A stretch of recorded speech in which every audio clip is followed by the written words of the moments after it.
Sports cricket யூனிவர்சிட்டிக்கு வணக்கம். இது Sathya present sports crickets the boundary line show with Muthu. ஐபிஎலோட செகண்ட் ஹாஃப் ரொம்ப இன்ட்ரெஸ்டிங்கா போயிட்டு இருக்குது. குறிப்பா டேபிள்ல கீழே இருக்கிற டீம்ஸ் மேல இருக்கிற டீம்ஸை அடிக்கிறாங்க. இப்ப ஆர்ஆர் வந்து ஜிடி அடிச்சிருந்தாங்க, இப்ப கேகேஆர் வந்து டிசி அடிச்சிருக்காங்க. இன்னைக்கு சிஎஸ்கே விசஸ் பஞ்சாப் மேட்ச் இருக்கு. ஸோ ரொம்ப இன்ட்ரெஸ்டிங்கான ஒரு வீக்கா போயிட்டு இருக்குது. நம்ம இந்த டிசி விசஸ் கேகேஆர் மேட்சை பத்தியும் இன்னைக்கு நடக்க போற சிஎஸ்கே விசஸ் பஞ்சாப் மேட்ச் பத்தியும் முத்து கிட்ட நிறைய விஷயங்கள் பேசி தெரிஞ்சுக்கலாம் வாங்க.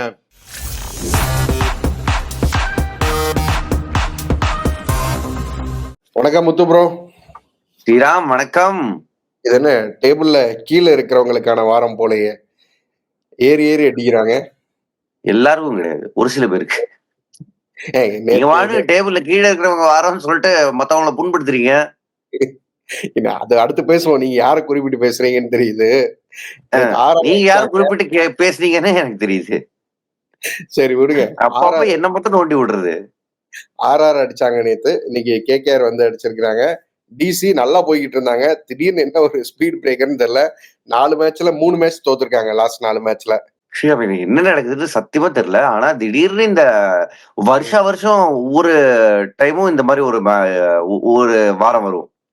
வழக்கமா ஆர்ஆர் தான் சொதப்பாங்க, ஞாபகம் இருக்கா? ஆர்ஆர் ஸ்டார்டிங்ல தொடர்ந்து ஜெயிப்பாங்க, அதுக்கப்புறம் சறுக்குவாங்க, அப்ப திடீர்னு யாராவது ஏறுவாங்க. இங்க அந்த மாதிரி 2 டீம் ஏறிடுச்சு. ஆர்ஆர் அப்படியே டிசி அப்படியே இறங்கிட்டு வருது.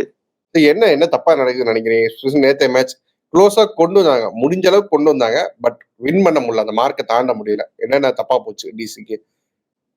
ஸ்ரீராம், எனக்கு ஃபர்ஸ்ட் ஒரு விஷயம் வந்து எனக்கு சத்தியமா புரியல. அதாவது டிசி இவ்வளவு நாள் கம்ஃபர்டபுளா இருந்தாங்க பாயிண்ட்ஸ் டேபிள்ல. ஆனாலும் ஓப்பனிங் பார்ட்னர்ஷிப் இது வரைக்கும் வந்ததே கிடையாது அவங்களுக்கு. இது வரைக்கும் என்டையர் லீக்ல மீதி சிஎஸ்கே உட்பட மீதி எல்லா டீமுக்கும் அட்லீஸ்ட் ஒரு தடவையா 50+ ஓப்பனிங் பார்ட்னர்ஷிப் வந்திருக்கு. இவங்களுக்கு அது வந்ததே கிடையாது. ஏன்னா 5 டிஃப்ரெண்ட் ஓப்பனிங் பேர் ட்ரை பண்ணியாச்சு. திடீர்னு ஒரு நாள் பொரேல் கருண் நாயர்ன்றாங்க, திடீர்னு ஒரு நாள் பொரேலும் மெக்காக்குனாங்க, அப்புறம் ஃபேஃப் டு பிளஸி வந்தாரு, அப்புறம் கேஎல் ராகுல் ஒரு தடவை ஓபன் பண்ணாரு.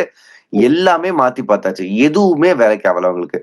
சோ எப்பவுமே என்ன நடக்குதுன்னா, டீமோட பெஸ்ட் பேட்டரான கேஎல் ராகுலுக்கு ஒரு பிரச்சனை போய் சரி பண்ணு, பிரச்சனை போய் சரி பண்ணுன்னு தான் வருதே தவிர மேட்ச் இருக்கு ஜெயிச்சு கொடு, அந்த பிரச்சனை வரமாட்டேன், அந்த ஒரு சேலஞ்ச் வர மாட்டேங்குது. இந்த பிரச்சனைல இருந்து வெளியே கொண்டு வா. ஆமா, நேத்து அன்பார்ச்சுனேட்லி ரன் அவுட் ஆயிட்டாரு அவரு. இருந்திருந்தா அவரோட கேமா இருந்திருக்கும்ல நேத்து. ஒரு சரியான இந்த டோட்டலா இருந்தாலும் பாருங்க, அவரு விராட் கோலி மாதிரி பிளேயர்ஸ் எல்லாம் வந்து அதை விரும்புவாங்க. இதுல இருக்கும், கிரைசிஸ்ல இருக்கோன்றத விரும்புவாங்க. சோ அது வந்து மிஸ் ஆயிடுச்சு. அவரோட ரன் அவுட் ஒரு பெரிய மொமெண்ட். ஃபேஃப் டு பிளஸி குறுக்க வந்தாரு, இவருக்கு ஒரு சுத்தி ஓட வேண்டியதாயிடுச்சு. இது எல்லாமே இருந்துச்சு. பட் ஸ்டில் அதுக்கப்புறம் அக்ஷர் பட்டேலும் ஃபேஃப் டு பிளஸி சூப்பரா எடுத்துட்டு போனாங்க கேம. அதுக்கப்புறம் அந்த ஒரே ஓவர்ல 2 விக்கெட்.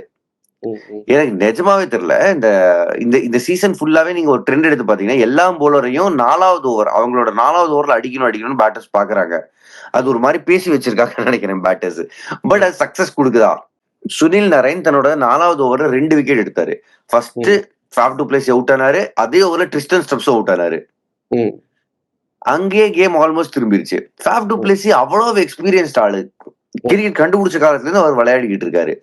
இப்படி போய் தன்னோட விக்கெட்டை கொடுப்பாரா? நீங்க சொன்ன மாதிரி சுனில் நரைன் அவர் வந்து கேம் சேஞ்சர். நேத்து அவர் தான் 3 விக்கெட் எடுத்திருந்தாரு.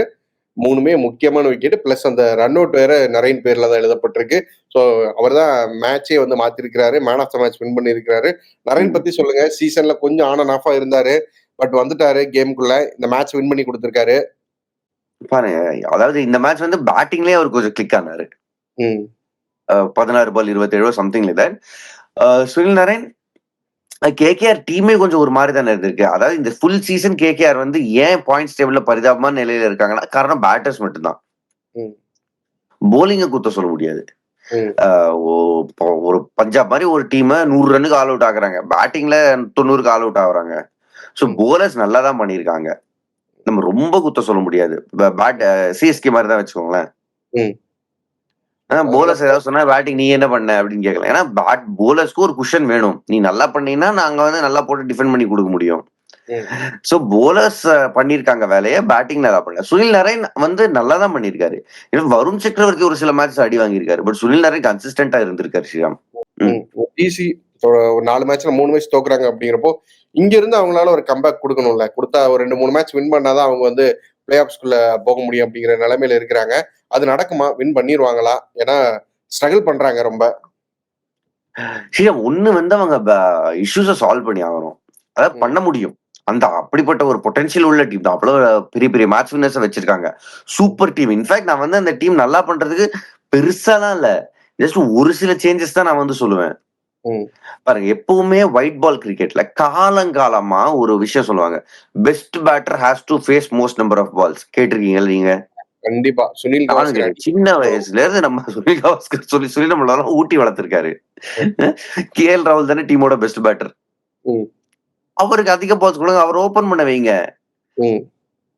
அப்புறம் உங்களுக்கு எல்லா பிரச்சனையும் மேபி சால்வ் ஆகலாம். ம்.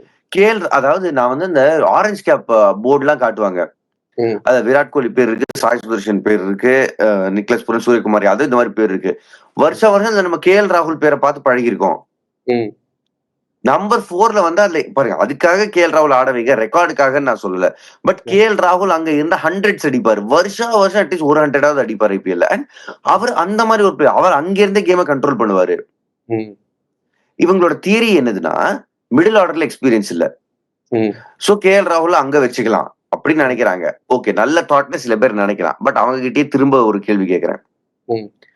டேபிள்ல மேல இருக்கிற குஜராத் டைட்டன்ஸ் அவங்களுக்கு அந்த யோசனை கிடையாதா? அப்ப ஏன் ஜாஸ் பட்லர் நம்பர் 5 ஆட வைக்கல, நம்ம இங்கிலாந்து ஆட வைக்கிற மாதிரி மிடில் ஆர்டர் எக்ஸ்பீரியன்ஸ் இல்லைன்னு? ஏன்னா அது நெகட்டிவ் திங்கிங். ம். பாசிட்டிவ் திங்கிங்னா என்ன? வா, என்னோட டாப் 3 தான் ஹெவி நீ சொல்ற, டாப் 3ல என்னோட 3 பேரை இறக்குறேன், அவங்கள அவுட் எடுத்து நீ அதுக்கப்புறம் என் டீமை தொடுவா. இதுதானே பாசிட்டிவ் திங்கிங். அப்ப அப்படிதானே இருக்கணும். Faf du Plessis K L. ராகுல் ஓபன் பண்ணணும், கருண் நாயர் நம்பர் 3 ஆடணும், அபிஷேக் பொருள் நல்ல யங்ஸ்டர், அப்ப அவர் நம்பர் 3 வைங்க, Karun Nair number something like that. ஏதாவது பண்ணுங்க. பட் பெஸ்ட் பேட்டருக்கு இது கொடுங்க சான்ஸ். பவர் பிளேல அதாவது எல்லா ஓப்பனிங் பேட்டர்ஸும் விரும்புறது பவர் பிளே பேட்டிங். அசால்ட்டா 5-6 பவுண்டரி அவங்களுக்கு கிடைச்சிரும். அப்ப செட் ஆயிருவாங்க. அதுக்கப்புறம் வருவாங்க ஸ்பின்னர்ஸ், அப்ப எடுத்துக்கலாம். இதுதான் பண்ணணும் அவங்க. பண்றாங்களான்னு பார்க்கலாம். ஆனா டிசி தோத்தாலே எனக்கு வந்து அக்சர் பட்டேல பார்க்க வந்து ரொம்ப நல்லா இருக்கு. பயங்கரமா வந்து மேட்சை வந்து வின் பண்றதுக்கு ட்ரை பண்றாரு. டிசி தோக்கும் போது அக்சர் பட்டேல பார்க்க நல்லா இருக்கு. இல்ல அவர் பர்சனலா சொல்றேன். அவரோட கேம் வந்து ரொம்ப நல்லா இருக்குது. லாஸ்ட் 1-2 இயர்ல வந்து பார்த்தோன்னா இந்த மேல வந்து டாப் ஆர்டர்ல இறங்கி ஆடுறது, அப்புறம் வந்து இப்ப கேப்டன்சி கிடைச்சனா அதை வந்து ரொம்ப சக்சஸ்ஃபுல்லா பண்றதுன்னு சொல்லிட்டு ரொம்ப எவால்வ் ஆகி இருக்கிறார்ல. அக்சர் பட்டேல் ஆஸ் அ பிளேயரா என்ன மாதிரி பாக்குறீங்க நீங்க? ஆஸ் அ பேட்டரா ரொம்ப அதாவது லாஸ்ட் ஒரு 2 இயர்ஸ் நீங்க எடுத்துக்கிட்டீங்கன்னா இந்தியன் கிரிக்கெட் டீம்ல இருந்து மோஸ்ட் இம்ப்ரூவ்ட் பேட்டரா இருக்கிறது அக்சர் பட்டேல். அதுல மாற்று கருத்தே கிடையாது. ஐ திங்க் அந்த T20 வேர்ல்ட் கப் இதுல வெஸ்ட் இண்டீஸ்ல நடந்தப்போ இந்தியா ஜெயிச்சதுக்கு முக்கிய காரணம் அக்சர் பட்டேல். அவர் நம்பர் 4 ராகுல் டிராவிட் அனுப்பி அங்கிருந்து நடந்தது அந்த வேர்ல்ட் கப். சோ அது வந்து இப்போ இங்கேயும் ரிஃப்ளெக்ட் பண்றாரு. பட் ஆஸ் அ கேப்டன் நேத்து மேட்ச்ல கூட என்ன பண்ணாருன்னா மிச்சல் ஸ்டார்க்கோட 2வது ஓவர்ல ஒரு விக்கெட் விழுந்துச்சு. இந்த சீசன் ஃபுல்லாவே மிச்சல் ஸ்டார்க் தன்னோட பெஸ்ட்ல எப்ப இருந்தாருன்னா டுவர்ட்ஸ் எண்ட். ஓப்பனிங் போலிங்க விட்டுருங்க, அவர் அதுல பெஸ்டா இல்ல. பெஸ்டா இருந்தது டுவர்ட்ஸ் எண்ட் தான். அந்த சலைவா யூஸ் பண்றாங்க, பால் ரிவர்ஸ் ஆகுதுன்றப்போ மிச்சல் ஸ்டார்க் வேற ஒரு ஆளா இருக்காரு. மிச்சல் ஸ்டார்க்கு பவர் பிளேல 3 ஓவர் கொடுத்துட்டாரு. அண்ட் கடைசியில மிச்சல் ஸ்டார்க்கோட ஓவர் இல்லன்றதுனால தான் ரன் அடிச்சாங்க. 200 மேல போச்சு. கடைசியில இவங்க நல்லா போலிங் போட்டாங்க, இவர் இல்லாமலும் DC. But still Mitchell Starc இருந்தா இன்னும் கொஞ்சம் முன்னாடியே அவங்கள அவுட் எடுத்துருக்கலாம். அவங்களுக்கே பெட்டரா இருந்திருக்கும் டிசிக்கு. அவருமே வந்து பேட்டிங் பவுலிங் ரெண்டுலயுமே கலக்கிட்டு இருக்காரு. இந்த சீசனோட ஒன் ஆஃப் தி பெஸ்ட் ஃபைண்ட்னு எடுத்துக்கலாமா? ரொம்ப அழகா பண்றாரு. நல்லா பண்றாரு ஸ்ரீராம். இன்ஃபேக்ட் நான் ரொம்ப ரொம்ப சர்ப்ரைஸ் ஆனேன். முந்தின மேட்ச்லாம் லாஸ்ட் ஒரு 2-3 மேட்சஸ் அவருக்கு ஃபுல் கோட்டா கொடுக்கல. ஒரு ஓவர் 2 ஓவர்னு கொடுத்து நிறுத்திக்கிட்டு இருந்தாங்க.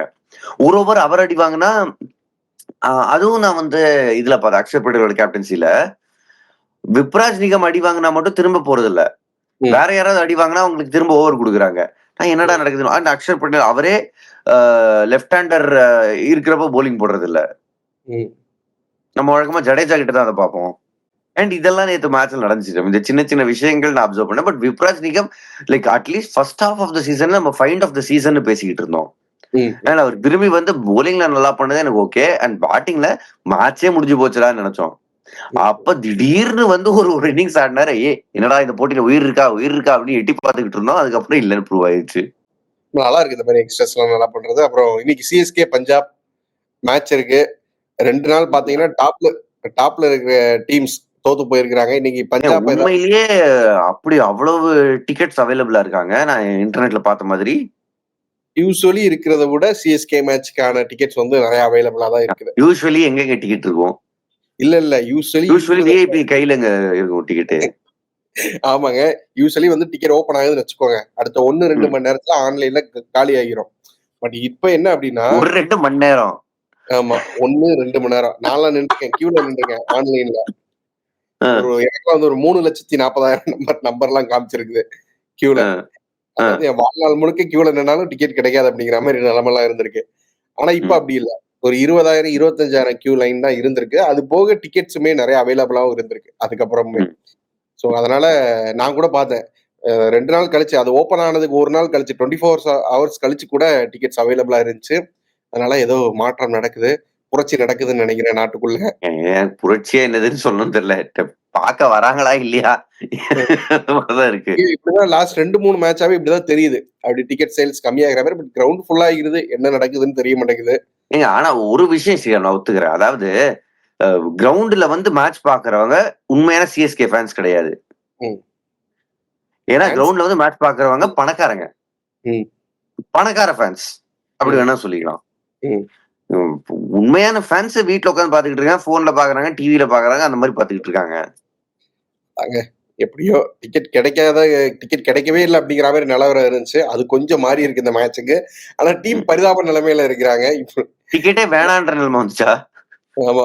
ஆனா நான் டிவிலேயே பாத்துக்கிறேன். டிவிலேயே பாதியில ஆஃப் பண்ணிட்டு போறது வசதி எல்லாம் இருக்கு. கிரவுண்டுக்கு போயிட்டு டிவில சேனல் சேஞ்ச் பண்ண முடியுங்க. நல்லா இல்லைன்னா கேடிவி பார்க்கலாம். ஆமா இதுல வந்து எந்திரிச்சு வந்தா அமௌண்ட் வேஸ்ட். அதனால வந்து மக்கள் வந்து மனநிலை மாற ஆரம்பிச்சிருக்கு. சொல்லுங்க பாருங்க, நானும் அந்த மேட்சை பத்தி பேசாம எவ்வளவு மாத்தணும்னு ட்ரை பண்றேன். நீங்களும் திரும்ப மேட்ச் கூட்டு வரீங்க. யாரும் எப்படியா கூட்டம் வந்தாலும் பஞ்சாபை பத்தி சொல்லுங்க. நீங்க சிஎஸ்கே விட்டுருங்க, ஓரமா விட்டுருங்க. பஞ்சாபை பத்தி சொல்லுங்க. பஞ்சாப் வந்து ஒரு மாதிரி இக்கட்டான நிலைமையில இருக்காங்க ஸ்ரீராம். பிளஸ் நான் ஒரு விஷயம் சொல்லிடுறேன். போன மேட்சும் சிஎஸ்கே பத்தி நான் இதான் சொன்னேன். அதே கமெண்ட் தான் சொல்றேன். இந்த மாதிரி எந்த டீம் வேணாலும் எடுத்துக்கோங்க. அதாவது இழக்கிறதுக்கு எதுவுமே இந்த சீசன்ல நீங்களா முன்னாடியே போக மாட்டீங்க. சோ பிரஷர் கிடையாது. அப்ப வந்து இவங்க பெஸ்ட் ஏன்னா பிரஷர் இல்லைன்றப்ப எல்லாராலையுமே பெஸ்ட் கொடுக்க முடியும். நீங்க இப்படி சொல்றீங்க. நீங்க வந்து 20-4 அப்படின்னு போட்டு ஒரு பிரஷர் இவங்களே கிரியேட் பண்ணுவாங்களே, என்ன பண்ணுவீங்க? அது நடக்கலாம். அதுக்கான வாய்ப்புகளும் இருக்கு ஸ்ரீராம். நான் இல்லைன்னு சொல்ல. பட் நான் சொல்றது என்னதுன்னா, ஏங்க வாய வைக்கிறீங்க? இழக்கிறது எது? Punjab has everything to lose. Top 4க்குள்ள பஞ்சாப் இல்ல. அது கீழே இருக்காங்க. மேல வரணும்னா இந்த 2 பாயிண்ட் முக்கியம். அண்ட் எல்லா டீமும் எப்படி பார்ப்பாங்கன்னா, சிஎஸ்கே மேட்சா, எஸ்ஆர்எச் மேட்சா, அப்பதான் 2 பாயிண்ட் எடுத்துட்டு போயிடலாம் அப்படின்னு தான் எல்லாரும் பார்ப்பாங்க. அந்த 2 பாயிண்ட் கிடைக்கலைன்னா என்ன பண்ணுவேன்? பஞ்சாபுக்கு ஆல்ரெடி ஒரு மேட்ச் மழை வந்துருச்சு. அவங்க மட்டும் தான் ஆட் நம்பர்ல இருக்காங்க. அவங்களும் கேகேஆரும் ஆட் நம்பர்ல இருக்காங்க. சோ அது மேபி அந்த ஒரு பாயிண்ட் மேபி ஒரு ஃபேக்டரா வரலாம். சோ 2 பாயிண்ட் எடுக்கிறது அவங்களுக்கு தான் பயங்கர பிரஷரா இருக்கும் இந்த மேட்ச்ல. ஸ்பாயிலர் பண்ணி விட போறாங்க அப்ப. இல்ல எனக்கு தெரிஞ்சு ஃபேவரட்ஸ் பஞ்சாப் தான் இந்த மேட்ச்க்கு. பட் ஸ்டில் நடந்தா ஆச்சரியப்படுறதுக்கு இல்ல. மிராக்கிள் நடந்தாதான் ஸ்பாயிலரே நடக்குங்கிறீங்க. மிராக்கிள் இல்லைங்க. அதாவது பாருங்க, சிஎஸ்கேவே ஒத்துக்கிட்டாங்க. இவ்வளவு மேட்ச் ஆச்சு, கிட்டத்தட்ட 10 மேட்ச் ஆயிடுச்சு, இன்னும் காம்பினேஷன் கண்டுபிடிக்கல. வழக்கமா ஒரு டோர்னமெண்ட் ஆரம்பிக்குதுன்னா ஒவ்வொரு ஐபிஎல்லையும் ஒரு 3-4 மேட்ச் எல்லா டீம்ஸும் எடுத்துப்பாங்க, அந்த பெஸ்ட் 11 எதுன்னு கண்டுபிடிக்க. அது ஒரு 10 மேட்ச் ஆயிருக்கு சிஎஸ்கேக்கு. பட் இன்னமும் கண்டுபிடிக்கல. அண்ட் அடுத்த வருஷம்ன்றாங்க. எனக்கு பயம் என்னதுன்னா ஸ்ரீராம், அடுத்த வருஷம் எல்லாம் பெஸ்ட் பிளேயர்ஸ் எல்லாம் இருக்க மாட்டாங்க ஆக்ஷன்ல. இந்த வருஷம் தான் மெகா ஆக்ஷன் நடந்துச்சு. பெஸ்ட் பிளேயர்ஸ் ஆக்ஷன்ல இருந்தாங்க. அதுக்கப்புறம் எல்லா டீம்ல இருந்தும் சிந்தனதெல்லாம் விடுவாங்க. அதாவது யாரெல்லாம் ரொம்ப அதிக விலைக்கு எடுத்தாங்களோ அவங்கள விடுவாங்க. இல்ல யாரெல்லாம் சுத்தமா எதுவும் பண்ணலையோ இல்ல வயசாயிடுச்சோ அவங்கள மட்டும் தான் விடுவாங்க. நீங்க எடுக்கணும். நீங்க சொல்றத பார்த்தா அடுத்த 3 சீசனையும் சாமிக்கு விட்டா மாதிரி தான் இருக்கு. நான் அப்படி சொல்ல மாட்டேன். Very early. இன்ஃபேக்ட் நான்லாம் ஒத்துக்கணும். அதாவது சீசன் ஆரம்பத்துல இது ஒரு நல்ல டீமை பிக் பண்ணாங்கன்னு தான் நம்ம எல்லாருமே சொன்னோம் ஆக்ஷன்ல. எக்ஸிகியூஷன் தப்பாயிருச்சு. எதிர்பார்த்தது நடக்கல. சரி பாப்போம். ஹோப்ஃபுல்லி பஞ்சாப் தானே உங்க ப்ரெடிக்ஷன் அப்ப? என் ப்ரெடிக்ஷன் பஞ்சாப் ஸ்ரீராம். நான் ஃபர்ஸ்ட் டைம் நான் வந்து சிஎஸ்கேக்கு எதிரா போறேன். ஏன்னா நல்லா விளையாடல ஸ்ரீராம். மாத்திரையே நல்லா அடிக்கிறாரு. அங்க ஒரு மாத்திரை இருக்கு. மீதி எல்லாம் தூக்க மாத்திரையா? கோபக் சிஎஸ்கே அப்படிங்கிறீங்க. பார்க்கலாம். ஏன் சும்மா இந்த மாதிரி ஹேஷ்டேக் என் பேர்ல போட்டு விடாதீங்க நீங்க. சரி, நான் நீங்க வந்து சிஎஸ்கே எடுக்காதனால நான் நீ சிஎஸ்கே எடுக்கிறேன். பின்னாடி இருக்கிறாங்க, மேல ஏறி வருவாங்க. எவ்வளவு நாள் தானே கீழே இருக்குது, மேல ஏறி வருவாங்க பாருங்க. 9th அதாவது 10th பொசிஷன்ல இருந்து 9th பொசிஷன் வருவாங்க. வெயிட் பண்ணுவோம். எப்படி அவர் அப்ப ராஜஸ்தான் ராயல்ஸ் தள்ள பாக்குறீங்க நீங்க கீழே? ஓகே, பார்க்கலாம். இல்லையே அவங்களாமே 6 பாயிண்ட் எடுத்துறாங்க. 4 பாயிண்ட் எடுக்கிறது ஒரே சிஎஸ்கே மட்டும் தான் 4 பாயிண்ட்ல இருக்காங்க. அது வேறயா? ஆமா, எஸ்ஆர் ஜெயிச்சிட்டாங்க, ஆர்ஆர் ஜெயிச்சிட்டாங்க. 9வது இடம் லட்சியம், 10வது இடம் நிரந்தரம். ஓகே ஸ்ரீராம், பாப்போம் Sriram, bye bye bye by.